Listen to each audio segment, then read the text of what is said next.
السلام عليكم ورحمة الله وبركاته. الحمد لله نحمده ونستعينه ونستغفره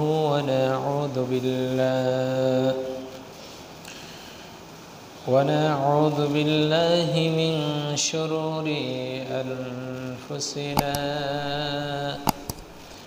ومن سيئات أعمالنا.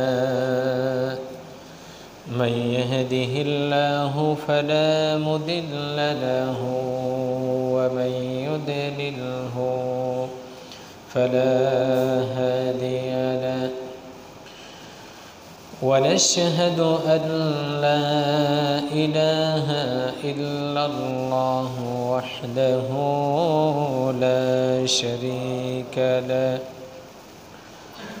ونشهد أن سيدنا وحبيبنا ومولانا محمدا عبده ورسوله الذي أرسله بالحق بشيرا ونذيرا وداعيا إلى الله بإذنه وسراجا منيرا. فقد قال الله تعالى في كلامه المجيد وفرقانه الحميد. أعوذ بالله من الشيطان الرجيم. بسم الله الرحمن الرحيم. إن الله وملائكته يصلون على النبي يا أيها الذين آمنوا صلوا عليه وسلموا تسليما. اللهم صل على مولانا محمد وعلى آل سيدنا مولانا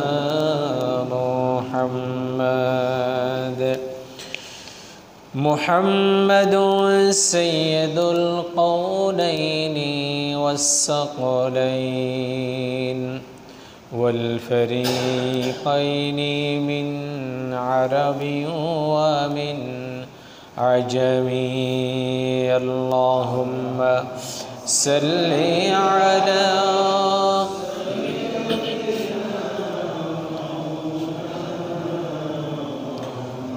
وعلى آل سيدنا مولانا محمد. هو الحبيب الذي ترجى شفاعته لكل حول من الأحوال مقتهم. اللهم صل على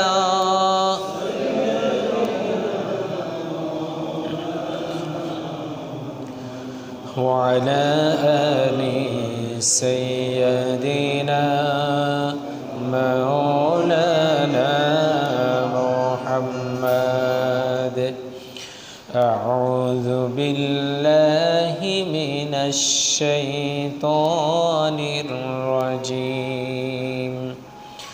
بسم الله الرحمن الرحيم يا أيها الذين آمنوا توبوا إلى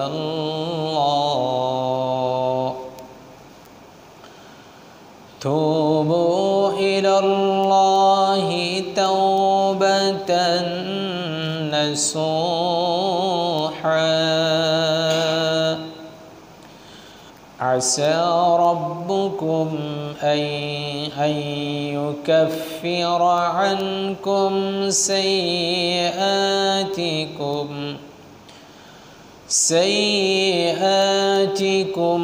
ويدخلكم جنات تجري من تحتها الأنهار يوم لا يخزي الله النبي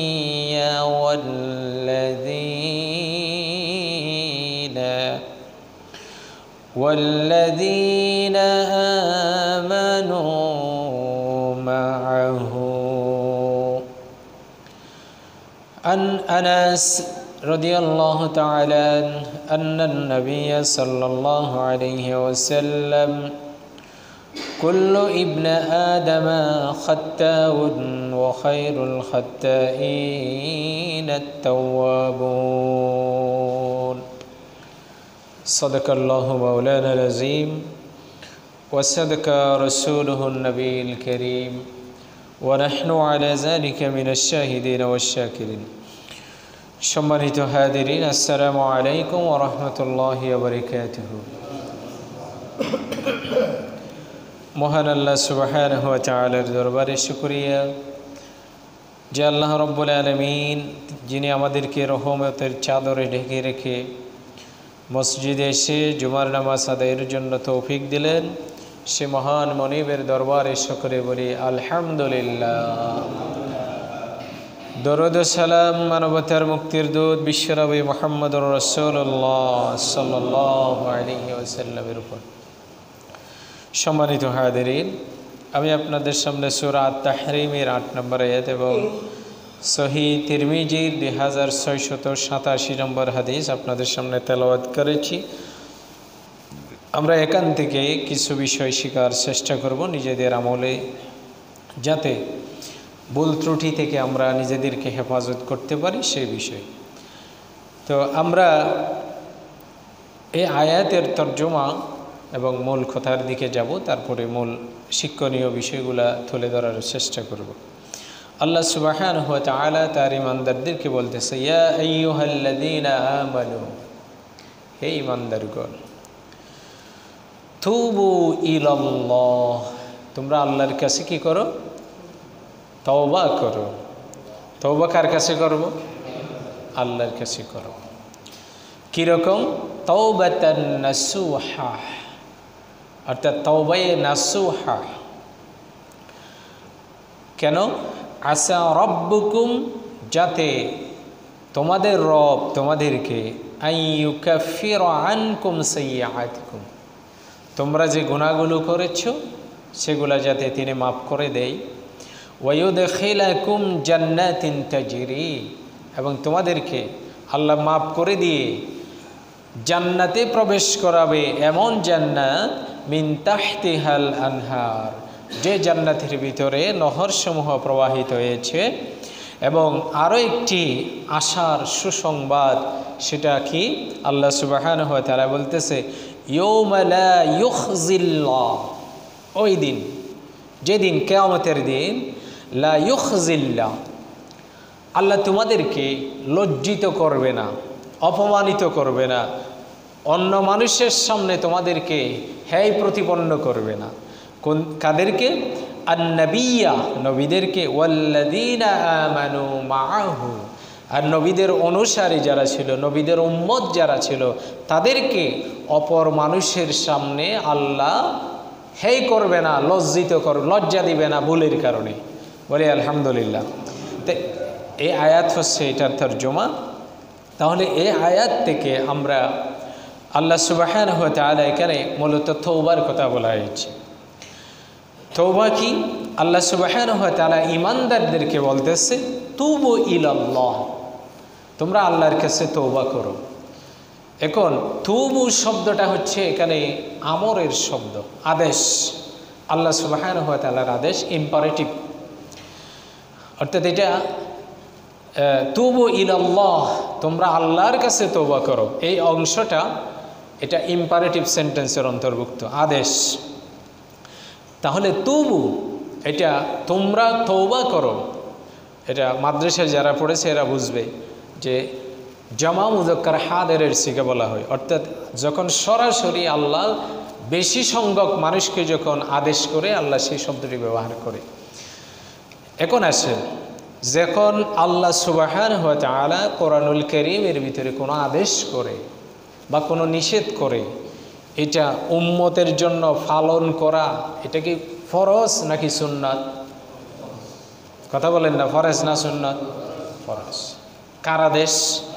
আল্লাহর আদেশ। সেটা নামাজ রোজা যেরকম ফরজ, আল্লাহর অন্যান্য আদেশ পালন করাও ফরজ। তাহলে তওবা যখন বলেছে, তওবা জীবনের প্রতিটি মুহূর্তে নিজের ভুলের জন্য ক্ষমা প্রার্থনা করতে হবে কার কাছে? আল্লাহর কাছে। তাহলে তওবাটা আমরা তো প্রায় সময় বলি তওবা কখন করব? যখন শুষ্ক মস্তিষ্ক ঠিক থাকে, যখন হাঁটা চলা ঠিক মতো করতে পারে, খাওয়া দাওয়া ঠিক মতো করতে পারে, ওই অবস্থায় নিজেকে নিজে একান্তে গোপনে এবং নিজে নিজে আমাদের জীবনের সব ভুল ত্রুটি কার কাছে স্বীকার করব? আল্লাহর কাছে। ক্ষমা প্রার্থনা করব কার কাছে? আল্লাহর কাছে। এটার নামই তওবা। কিন্তু আমাদের দেশে তওবা কখন করে? যখন বিছানায় পড়ে থাকে, এর আগে তওবার কোনো খোঁজখবর থাকে না। তাহলে জীবনের প্রতিটি মুহূর্তে তওবা করা এটাও কিন্তু ফরজ। কার কথা? আল্লাহর কথা। এই যে আপনি সুস্থ আছি, আমরা ভালো মতো খাইতে পারতেছি, নিয়ামতের ভিতরে আছি, এর মাঝেও কার কাছে তওবা করতে হবে? আল্লাহর কাছে। এটা ফরজ বিধান। যে অবস্থায় থাকি না কেন, যদি যারা আর সব সময় জীবনের সব সময় যারা তওবা করে, এটা এরা হচ্ছে প্রকৃত ঈমানদার। যে আমি আমার ভুলের জন্য মাপ চাইব কার কাছে? তা আল্লাহ তো মানুষকে দেখাইয়া মাপ চাইতে বলে নাই। তওবার সিস্টেম হচ্ছে গোপনে, যে আমি এমনভাবে আল্লাহর কাছে ক্ষমা প্রার্থনা করব যে আমার ক্ষমা প্রার্থনাটা যাতে মানুষ না জানে। কিন্তু এখন তো আমরা মানে ক্ষমা প্রার্থনাটা আরেকজনকে দেখাই করতে চাই। কিন্তু আল্লাহ বলেছে কি আমার কাছে মাপ চাইতে হবে কিভাবে? গোপনে। যখন গোপনে ক্ষমা প্রার্থনা করবে আল্লাহ গোপনে মাফ করে দিবে। বলি আলহামদুলিল্লাহ। এই জন্য আল্লাহ সুবহানাহু ওয়া তাআলা বলতেছে কেমন তওবা? যে তাওবাতান নাসুহা। এখানে নাসুহা মানে হচ্ছে নুসহা, নুন সাদ হা, নুসহা। নুসহা মানে পরিশুদ্ধ, মানে একেবারে পরিশুদ্ধভাবে তওবা করা। নুসহ অর্থাৎ কোনো ধরনের হেরফের না রেখে সব কিছু, কোনো ধরনের সংকীর্ণতা, আমি আল্লাহর কাছে ক্ষমা চাইব, এজন্য তো লজ্জিত হবে মনে হয়। তাহলে আল্লাহর কাছে কি কোনো কিছু চাইতে কি কোনো শরম আছে? লজ্জা আছে? ওইটার নাম হচ্ছে তাওবায়ে নাসুহা।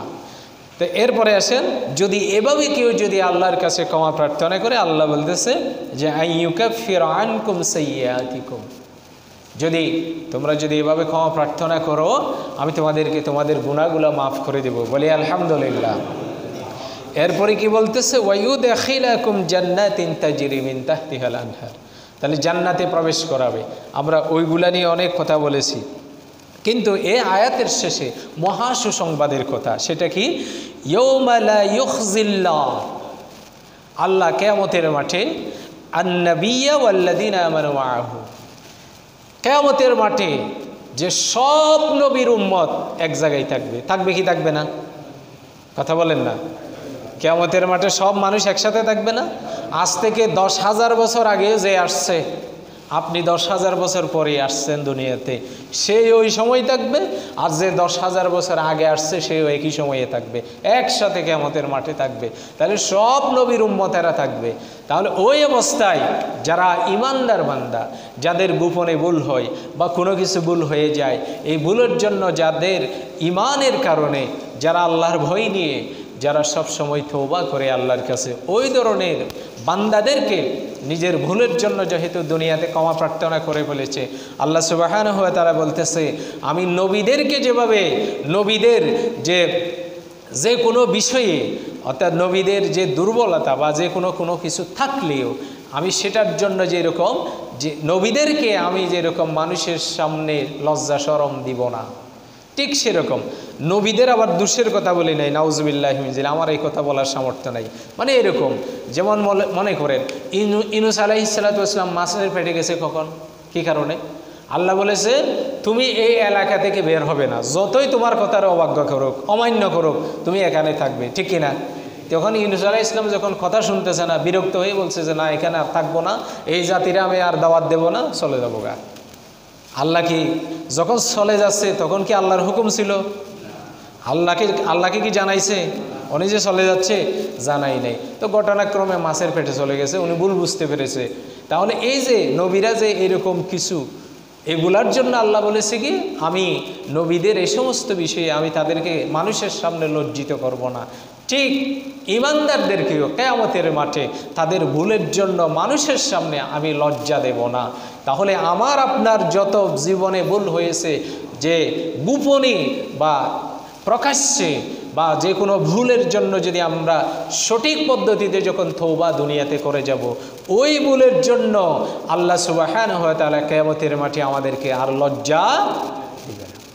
এটা কত বড়, যে আমি যে ভুল করেছি সেটা গোপনে করি, যে অবস্থায় করি না কেন, যদি আল্লাহর কাছে যদি ক্ষমা প্রার্থনা করে ফেলি গোপনে, তাহলে আমার ওই গোপনের কারণ আমাদের জীবনে মানুষে জানে না, যে মানুষে বুঝে না, যে বা মানুষের কাছে জানা নাই যে এইরকম দুষ্ত্রুটি আছে না নাই, কম না বেশি? বেশি। অর্থাৎ আমার ভুল ত্রুটি জানে না যে এইরকম যে হাজার হাজার ভুল ত্রুটি আছে না নাই? আছে, প্রত্যেক মানুষের আছে।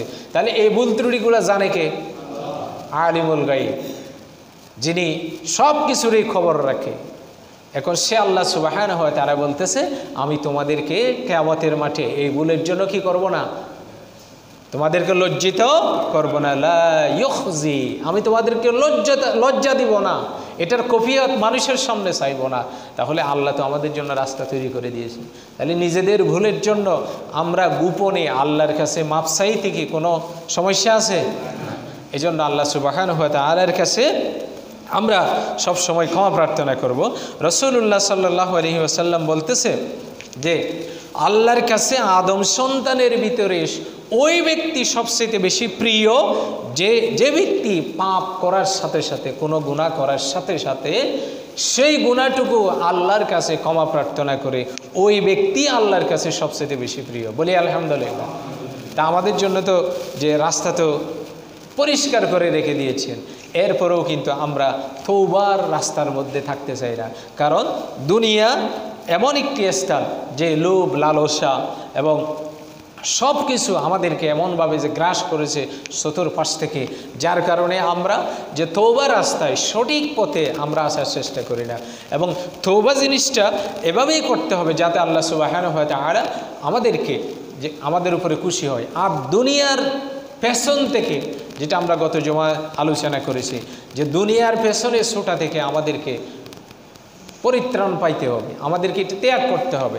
যদি লোভের ভিতরে যদি থাকি, মানুষকে অর্থ সম্পদ, ছেলে মেয়ে, ধন দৌলত, সম্মান, প্রতিপত্তি, মানুষ খালি শুধু এগুলার পেছনে খুঁজে, কিন্তু এগুলার কোনো স্থায়িত্ব নেই। আল্লাহ রসুলের এক হাদিস আছে তিরমিজি শরীফের ভিতরে, হযরত ঈসা আলাইহিস সালাতু ওয়াস সালামের একটা ঘটনা, ছোট্ট একটি ঘটনা বর্ণনা করতে গিয়ে আল্লাহ রাসূল সাল্লাল্লাহু আলাইহি ওয়াসাল্লাম বলতেছে হযরত ঈসা আলাইহিস সালাতু ওয়াস সালাম একদিন দাওয়াতের কাজে বের হয়েছে। দাওয়াতের কাজে বের হয়ে উনি সাথে একজন তার খাদেম নিলেন সফর সঙ্গী সাথে নিয়ে কিছু খাদ্য নিলেন। ভালো করে বুঝবেন, খাদ্য যেগুলো নিছে 3টা রুটি, কয়টা রুটি? 3টা রুটি। শেষের দিকে যে অংশটুকু আমরা গল্পটা অনেকে শুনছি, 3টা রুটি যখন নিয়েছে, কারণ মানুষের ভিতরে লোভটা কীরকম, আগ্রহ। যখন পথ চলতেছে, যাচ্ছে, যে একটা জায়গায় একটা এলাকাতে যাচ্ছে, যাইতে যাইতে যে খাদেম ছিল সে এখন মনে মনে ভাবতেছে, আমার হুজুর রুটি নিয়েছে 3টা, এখন আমরা মানুষ আছি 2 জন। আমরা যখন রুটিগুলা খাওয়ার জন্য যখন বসবো, নিশ্চয় হুজুর যেহেতু পরিশ্রম বেশি করে, হুজুর যেহেতু কাজকর্ম বেশি করে, আমি তো হুজুরের সঙ্গে, হুজুরের খাদেম হিসেবে আমি সাথে আছি, হুজুর মনে হয় রুটি 2টা খাবে, আমাকে মনে হয় 1টা দিবে। এটা তার মাথায় ব্যথা। মানে যে যে স্তরে আছে, মানে গরিব, মধ্যবিত্ত, তারপরে কোটিপতি, যে যে স্তরে আছে তার স্তর অনুযায়ী, পজিশন অনুযায়ী লোভ আছে না নাই? আছে। যিনি কোটিপতি সে মনে করে, সে চাই যে কি আরও বেশি পাইতাম, মানে প্রয়োজনে পৃথিবীটাও যদি আমি কিনে নিতে পারতাম, এরকম আছে না নাই? এগুলার পিছনে ছুটতে থাকে। তো এখন বৃত্ত চিন্তা করতেছে, তার মাথার ভিতরে এটা খুব পেরেশানি হয়ে গেছে, যে রুটি 3টা যে নিচ্ছে, যে হুজুর তো নিশ্চয়ই 2টা খাবে, আমাকে তো 1টা খাওয়া দিবে যে। এখন হুজুর যখন একটা এলাকাতে গিয়ে যখন দ্বীনের দাওয়াত দিতেছে, কিছু মানুষকে যখন দ্বীনের বিষয়ে কথা বলতেছে, একত্ববাদের কথা বলতেছে, ওই ফাঁকে হুজুরের একটু আড়ালে, হযরতে ঈসা আলাইহিস সালাতু ওয়াস সালামের আড়ালে খাদেম যে ছিল, সে রুটি 1টা খেয়ে ফেলেছে গোপনে। আবার তারা একটু পরে আবার সামনের দিকে রওনা দিল। সামনের দিকে রওনা দেওয়ার পরে কতটুকু পথ চলার পরে যখন একটু বিশ্রামের জায়গা পেলেন, হযরত ঈসা আলাইহিস সালাম বলতেছে, আমাদের খুব খিদা লেগেছে, তাহলে এবার রুটির জুড়িটা একটু বের করো, একটু রুটি খাই। রুটির জুড়ি যখন বের করছে, রুটি আছে কয়টা? ঈসা আলাইহিস সালাম বলতেছে, রুটি তো ছিল 3টা, আরেকটা কোথায় গেছে?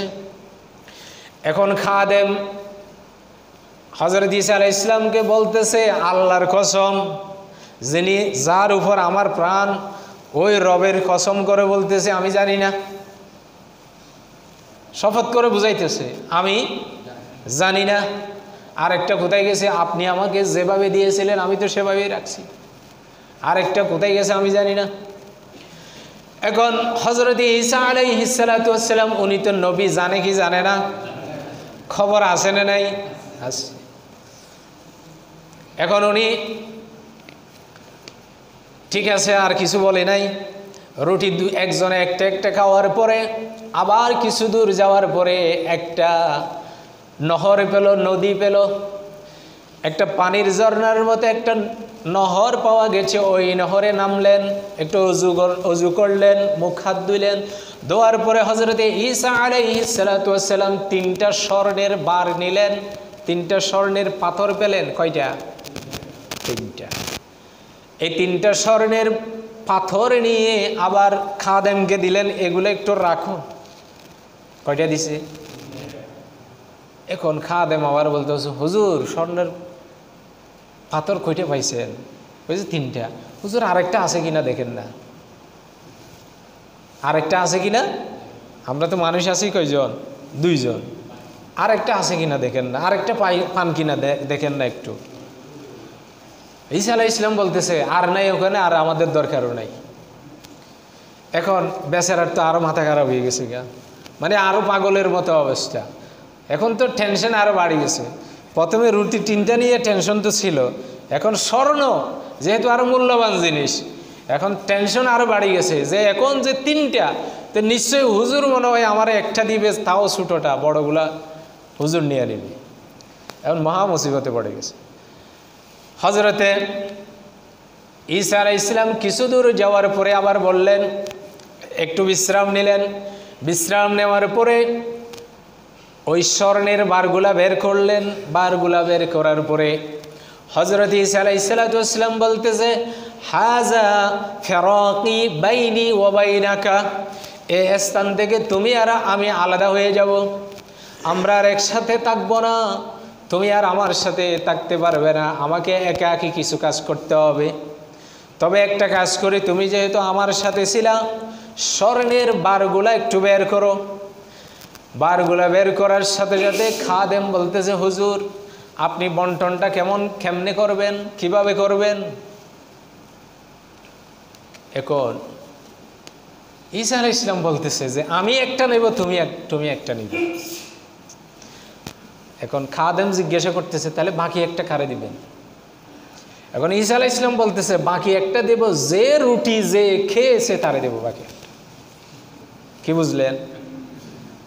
মানে আমি একটা নেব, তুমি একটা নিবা, তাহলে আরেকটা কারে দেব? মানে রুটি যে খেয়েছে আরেকটা আমি তাকে দেব। এখন খাদেম বলতেছে, যেহেতু আল্লাহর নবী বলেই ফেলছে, তো উনি তো আর মানে দ্বিতীয় কথা বলবে না, দুই নাম্বারই করবে না। তা এখন বেচারা তো আবার ওখানে বিপদে পড়ে গেছে। প্রথমে তো শপথ করে বুঝাইছে যে রুটি সম্পর্কে আল্লাহর নামে শপথ করে বুঝাইছে আমি কিছু জানি না, অথচ রুটি সে নিজে খাইছে। তখন মনে মনে ভাবতেছে, এখন আমি যদি স্বীকার করি, উনি যেহেতু বলেই দিয়েছে যে রুটি যে খেয়েছে আরেকটা স্বর্ণের বার তাকে দিবে, তাহলে তো আমি দুইটা পাবো, তাহলে তো আর জীবনেও মানে আমি আর অভাবের ভিতরে থাকবো না। এখন হযরত ঈসা আলাইহিস সালাম সামনে এবার বলতে, হুজুর আমাকে মাফ করে দেন, আমি ভুল করেছি, রুটিটা আমি খেয়েছি। এখন ঈসা আলাইহিস সালাম বলতেছে, তুমি যে সত্য কথা এখন যে স্বীকার করছো, প্রথমে যে আল্লাহর নাম শপথ করে বলছিলা, তুমি যে স্বীকার করছো, সেই জন্য আমি যে বলেছিলাম যে রুটি যেটা খেয়েছে তৃতীয় নম্বর রুটি, সেটা যে খেয়েছে তারে দিব, ঠিক আছে এটাও তোমাকে দিলাম। আর যেহেতু তোমার সাথে আমার এখানে শেষ বিদায়, তোমার সাথে আর দেখা হবে না, আমারটাও তোমাকে দিলাম। তবে তোমাকে শেষবারের মতো ওসিয়ত করতেছি, জীবনে লুপ করবা না, মিথ্যা কথা বলবে না, এবং অপরের হক সেদিকে দৃষ্টি দিবে না। কয়টা কথা বলেছে? তিনটা কথা। এবার যাইতেছে পথ চলতেছে বৃত্ত। ঈসা আলাইহিস সালাম চিন্তা করলেন, বেচারা তার ভিতরে যে অভ্যাস আছে, মনে হয় সামনে কোনো না কোনো বিপদে পড়বে। কিছুদিন পরে মানে কিছুক্ষণ পরে যে সে যখন যাচ্ছে, 3 ঘন্টা পরে ঈসা আলাইহিস সালাম যাওয়া শুরু করছে। ঈসা আলাইহিস সালাম বিশ্রাম নিয়ে যাচ্ছে, পথে কোনো মানুষের সাথে দেখা হলে কথা বলে দ্বীনের দাওয়াত দেয়, আস্তে আস্তে তার পিছনে পিছনে যাচ্ছে। কিছু দূর যাওয়ার পরে যখন পাহাড়ি এলাকায় দিয়ে যাচ্ছে, যে 3টা ডাকাতের সম্মুখীন হলো। কয়টা?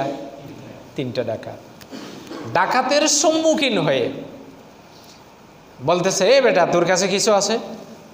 বলতেছে নাই আমার কাছে কিছু। তাহলে মিথ্যা বলছে না হাসা বলছে? মিথ্যা তো কোনো বলছে, কিছু নাই। এরপরে এরা যখন খুলে তুলে দেখতেছে, স্বর্ণের পাথর মানে স্বর্ণ আছে 3টা। এরপরে বলছে, তুই যে মিথ্যা কথা বলছস, তোর কাছে নাই। এই যে এই কারণে ডাকাতেরা মানে এক কুফে মাথা আলাদা করে বলছে শরীর থেকে। এখন আলাদা করার পরে ডাকাত 3 জনে এখন তো স্বর্ণ চিন্তা করতেছে, সারা জীবন ডাকাতি করছি, এখন তো মানে এই স্বর্ণ এগুলো যদি আমরা পাই, তাহলে তো আর জীবনীয় মানুষের কাছে কোনো কিছু করতে হবে না, একেবারে ধনী হয়ে যাবো গা। এখন এই কথা বলার পরে তারা 3 জনে চিন্তা করতেছে, আমরা 3 জনে 3টা ভাগ করে নিব। তাদের ভিতরে একজন সর্দার আছে না নাই? আছে। সর্দার মনে মনে চিন্তা করতেছে যে আমি যেহেতু সর্দার, আমাকে নিতে হবে 2টা, আর এরা আমার সঙ্গী সাথী যেহেতু, তাদেরকে আমি একটারে ভাগ করে দিব। তো যাই হোক, এভাবে মনে মনে চিন্তা করার পরে আবার চিন্তা করতেছে, আরেকজনে চিন্তা করতেছে যে আমরা 2 জনে 2টা নিব, এখান থেকে যদি আমরা যে কোনো একজনকে যদি সরাই দিতে পারি, তাহলে বাকিটারে আমরা ভাগ করে নিতে পারি। এরকম একের মাথায় এক একটা আসতেছে। আবার হঠাৎ করে একজনে বলল, খুব খিদা লাগছে, আমরা একটু খাবারের ব্যবস্থা করি, এরপরে আমরা বন্টন করব। এখন একজনে পরামর্শ করে একজনকে বাজারে পাঠাইলো, যাও তুমি একটু বাজারে যাও, আমরা তো একটু বেশি অপরিষ্কার, শরীর নোংরা হয়ে গেছে, ঘর মাখতে হয়ে গেছে, আমরা একটু বিশ্রাম করি, গোসল করি, তুমি একটু ততক্ষণে খাবার নিয়ে আসো। খাবার নিয়ে আসার সে যখন খাবার আনতে গেছে, এরা 2 জনে গোসল করতে গেছে। খাবার আনতে গিয়ে সে চিন্তা করলো যে আমার তো এখন সুযোগ আসছে, এই সুযোগে আমি যদি এবার খাবারের সাথে যদি কিছু বিষ মিশ্রিত করে দিই, তাহলে সব স্বর্ণের মালিকটা আমি হয়ে যাব, আর এরা দুইজন তো কিছুই পাবে না। এখন সে খাবার খেয়ে আসার সময় যখন বিষ মিশ্রিত করে দিয়ে নিয়ে আসলো, আবার তাদের ভিতরে একজনে চিন্তা করতেছে, হঠাৎ করে একটা বুদ্ধি পাইছে, বলতেছে সে যখন খাবার আনবে আমরা বলবো যে তার যে খাবারটা নিয়ে এসেছে ডাকনা, খাবারের ডাকনা খোলার সাথে সাথে বলবো খাবারটা একেবারে বিশ্রী, গন্ধ আসতেছে, তুমি এরকম খাবার না দেখে কেন আনছো।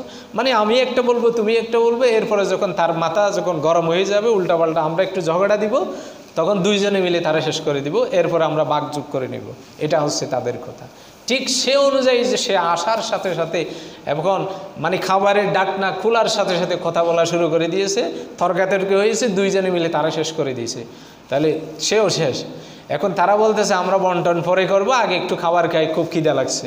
এখন খাওয়ার পরে এখন খাদ্য যখন ফেটে যাওয়ার সাথে সাথে এরা দুইজনে ওখানে বেনিস।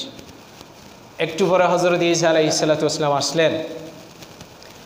আসার পরে দেখতেছে যে দুইটা কল্লা, দুইটা মাথা একদিকে পড়ে আছে, শরীর দুইটা একদিকে, আর দুইটা দেহ এবং খাবারগুলা সামনে নিয়ে দুইটা একদিকে পড়ে আছে। তখন হযরত ঈসা আলাইহিস সালাতু ওয়াস সালাম বলছে, আল খাতা উদ্দুনিয়া কালাহুমা কালাবুন, আর দুনিয়াটা হচ্ছে এমন একটা প্রতারণার জায়গা, আর এদেরকে এই লোভের কারণে, প্রতারণার কারণে, লোভের কারণে এদের দুনিয়াও শেষ, আখিরাতও শেষ। তো সে কারণে বলতেছে যে দুনিয়াটা হচ্ছে মানুষের যে আদ-দুনিয়া লাহউন ওয়া লাইবুন, দুনিয়াটা হচ্ছে প্রতারণার জায়গা মানুষের। আমাদের সময় শেষ হয়ে যাচ্ছে কিন্তু আমরা সেখান থেকে বের হতে পারতেছি না। তা আমি অনুরোধ করব প্রত্যেকের কাছে, আমাদের জীবনের প্রতিটি মুহূর্তে, আমাদের প্রতিটি কাজের জন্য, প্রতিটি সেকেন্ডের জন্য কার কাছে হিসাব দিতে হবে? সেই হিসাব দেওয়ার আগে আমাদেরকে আমাদের গুনাহগুলো সে রবের কাছে স্বীকৃতি দিয়ে তওবা করে আমাদেরকে সব সময় পরকালের জন্য প্রস্তুতি নিতে হবে। আল্লাহ সুবহানাহু ওয়া তাআলা আমাদেরকে আমল করার, তওবা করার তৌফিক দান করুক। আমিন আমিন ওয়া আখির দাওয়ানা আলহামদুলিল্লাহ।